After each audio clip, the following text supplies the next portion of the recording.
walking the dogs. I'm gonna go have some coffee. Actually, over that way, where we're parked. I needed to walk these, and this is a perfect excuse to walk in an area I've never walked before, actually.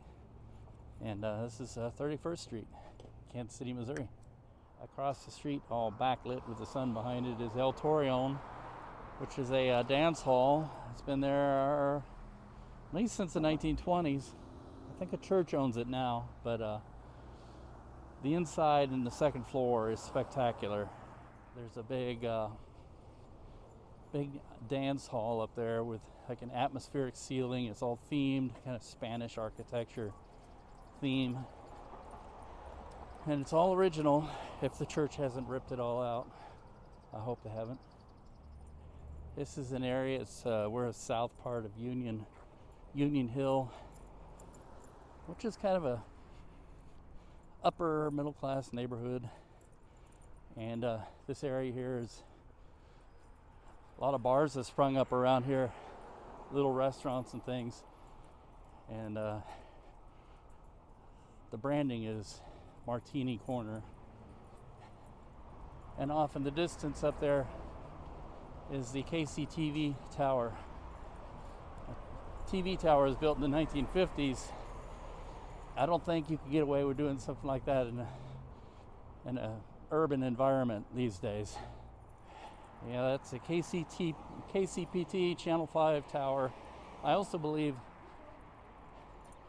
Channel 5 used to be in that building at the base there, and they moved out into Fairway, and that building is now occupied by KCPT, the Kansas City Public Television Station, and I believe they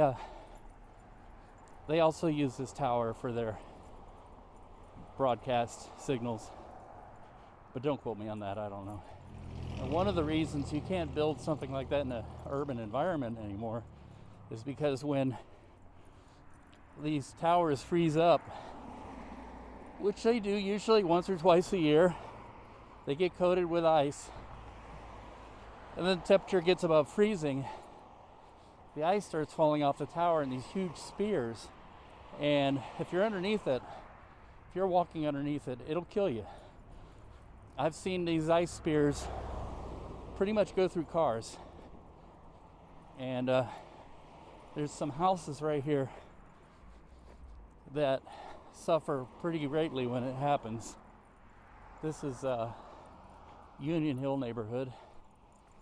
I mean, look at that house right there. I guess it's a house. Well, it looks like it's divided into two apartments with a penthouse on top. Here's another view, and a pan up, looking up to the top of the tower that dominates the skyline in Midtown. They used to, well, it still lights up, but they used to do something with the lights where you could see the tower and tell the weather. Like if the lights went down, meant the temperatures were going down. If the lights rose up the tower, temperatures were going up, and several other things. But they quit doing that. Now the old studios are occupied by Kansas City's public television, KCPT, and the Bridge radio station. There are two famous punk rock sites in Kansas City on our tour. This was one of them, the VFW Hall. We used to do a lot of shows, I believe back in the 80s. And I know I went to one in 1995. And the other we just passed was El Torreon. But El Torreon wasn't only famous for its punk rock shows. It did a lot of shows, back to the 1920s, but more famously it was the ones called the Cowtown Ballroom, where they did shows in the 70s. Some pretty big bands too. I love the artwork I'm seeing on the sides of these buildings. Pretty neat stuff. And let's not forget this hidden gem in the back of this building. We've made it to Main Street in Kansas City, and I've always admired this building on the corner of 31st and Main. It used to house the Scientologists, but they moved into their own building they bought in the Crossroads. Yeah, I love this building. It's a landmark. Turning out to be a good walk. I didn't plan it. I wasn't going to shoot anything either, but hey, when you're here, just do it. No time like the present. Isn't that right, dongies? Right? Right? Here's a good look at the El Torreon Ballroom. I also didn't expect that I would be doing kind of the punk rock tour of Kansas City, but that's the way it turned out. But hosting punk rock shows is a more recent thing this building did. It was back in the 1990s, or late 90s, early 2000s, when somebody rented the lower space here and used it to do local bands and punk rock shows. The upstairs, it's this great ballroom. It's beautiful. I wish I could go inside and look at it, but I might be disappointed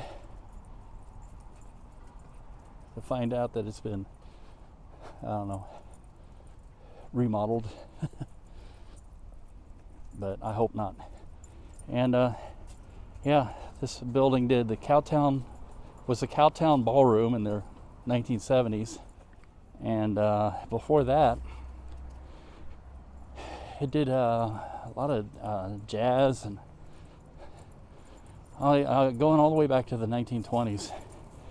And I don't think the upstairs, unless it's been remodeled, which would be unfortunate, has been changed since that time, the 1920s. And yeah, it's something to see. And it's interesting how something is so well preserved. It is a piece of Kansas City music history. So this area is starting to gentrify and hippify. And I see a shop there that's very interesting, mid-century furnishings, called Populux. I wonder if they have any boogie signage in there that I'd always be looking for. I'm gonna have to come back. Why walk the street when you got a perfectly good alley here? And of course, I was attracted to these murals, especially, oh, they just keep going on. Wow. But especially this one of Big Boy Locomotive. That is neat. 0819. Huh. Well, the Big Boy chalk mark on the boiler jacket is interesting. Now that is a cool mural. That's how Big Boy Locomotives got their name. Somebody, when they were building it, somebody wrote in chalk on the jacket, Big Boy, and the name stuck. And I have to take a peek at the Superior Linen Supply sign and building. The building is odd. It's painted silver, and there used to be windows in the building, but now it's covered up with cheap particle board. And I remember why. It's because the building suffered from a fire, and they just boarded up the windows and never replaced it. So yeah, I remember the fire. It was kind of a big one, but the same company, I believe, is still operating out of there, so they kept going after the fire. Katie's Cafe is another well-known landmark among locals. They say they have the best tenderloins, but I've eaten there once. I'm not a big fan of tenderloins, but they have a lot of people coming in and out of there. Well, this little penny walking tour exploration is almost done, and I'm gonna go my real destination here, to go have some coffee. But before I go in and have something caffeinated, one last look at this sign. I was noticing it as I was walking. You could see me glancing at it. Pretty cool. These days, this is my favorite landmark. Sister Anne's Records and Coffee. Coffee. So good, so good.